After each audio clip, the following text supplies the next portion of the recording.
शेगाव इथून पंढरपूरकडे निघालेल्या संत गजानन महाराज पालखी सोहळ्यात सहभागी वारकऱ्यांच्या सुरक्षिततेसाठी प्रादेशिक परिवहन कार्यालय अकोला यांच्या वतीने रिफ्लेक्टिव्ह बेल्टचे वाटप करण्यात आले। प्रादेशिक परिवहन अधिकारी रवींद्र भुयार यांच्या संकल्पना व मार्गदर्शनातून आज अकोला येथे हा उपक्रम राबविण्यात आला। संत गजानन महाराज पालखी सोहळ्यात जवळजवळ 600 वारकरी सहभागी झाले होते। पायी प्रवास करणाऱ्या या वारकऱ्यांना रात्रीच्या वेळी वाहन चालकांना ते सहज दिसावेत आणि संभाव्य अपघात टाळता यावेत या उद्देशाने रिफ्लेक्टिव्ह बेल्टचे वितरण करण्यात आले।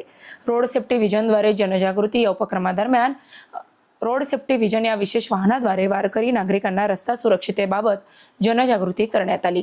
या माध्यमातून वाहतूक नियमांचे पालन करणे, सुरक्षित पायी प्रवास आणि अपघात प्रतिबंध याविषयी महत्त्वपूर्ण मार्गदर्शन करण्यात आले।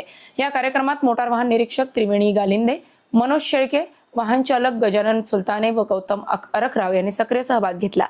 प्रादेशिक परिवहन कार्यालयाच्या या सामाजिक उपक्रमाचे वारकरी आणि नागरिकांकडून कौतुक होत असून रस्ता सुरक्षा जनजागृतीसाठी हा अनोखा उपक्रम अत्यंत उपयुक्त ठरत आहे।